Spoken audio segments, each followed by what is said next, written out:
dubbadhu asii lallamu kirraasichi waan adiitti si dhageenya ashaa'iin hiraata jechuudha ishaa'iin kasratti bilkasri as-salaat wa bilfati hiraata haya akkana jechuudha yoo waqtiin salaataa hadamu ta'e hoo hangaati raawwayyee ifattu waan dabartu waqtiin magriba waajibu mudayyaqilleedha yeroon saatii fi salaanni waliin dhuma jaanii warra kasri usularraa jira walaakin fabda'u bilaa shaa'i jammaraa jee malee irra turaa fixaadha quufaa salaata hucciisaan hin jirtu beekiga salaata jammartee beelafirraa dhoyitee deebiftee yeroo hangara qabatte salaatte jechuudha yeroo hafte tana yoonii fe hogguunati salaatatti seentutun keessa jiraatte salaata hafe keessaa baatus keessuma lakkaa'amte siifi eega mataan keessa jiraate booda saniimi jechuudha haya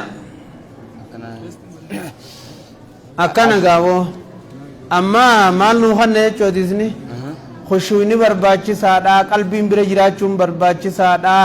khushuuni ruuxii salaataati tanaafu salaanni guutuun naqsinsi qalbiin shaakalamuudha qalbiin tumaaniin harkatuun guutuu salaataati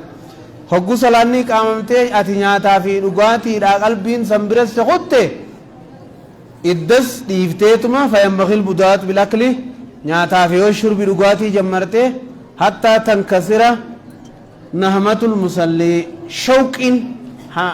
hanga hawwiin isaarraa cabxutti ولا يتعلق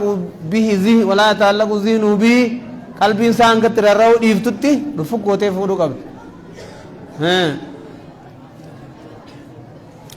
ينصرف قلبه عن الخشوع الذي هو لب الصلاه هنا قلب انسان غرغلو يچ فإن داغا يورو ركعته فإن إذا يقدم الصلاة في وقتها على كل شيء صلاة واجب دون درف ميرون خطوتات لأن المستحب لا يزاحم الواجب سنة واجب أولتي ركسون تو صلاة واجبة نياچون سنة واجبة ايغم سلبو تيديت هني دوتي انغستي انتو تخاي صلاة نخو تغرو انافو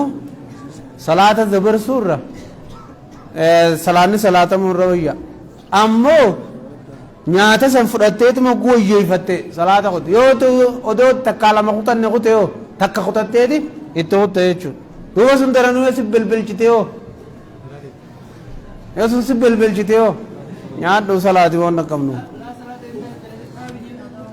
laa salaata jenna fayyee jira nyaadhu salaati طلع الحديث 51 زائر الذي محتاج للطعام وغير محتاج خنياتت تعجمو تو باتوس هراني دفنان نيا داي چو دخاو كنابر خنا زائر الذي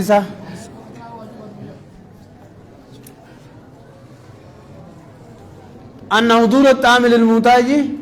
إليه عذر في ترك الجماعة على الله يجعل وقت الطعام وقت الصلاة دائما وعادة مستمرة يرو صلاة في يرو نياتا زلالم ولرفدو باته حاجان نياتا سن وقتی صلاة سن کیستی جمعا دیسوف عذری نتاتی یجچو یومو نمچو نياتا کسی ہونده چی رفدتو تاته ہو کم بدی جربو الحديث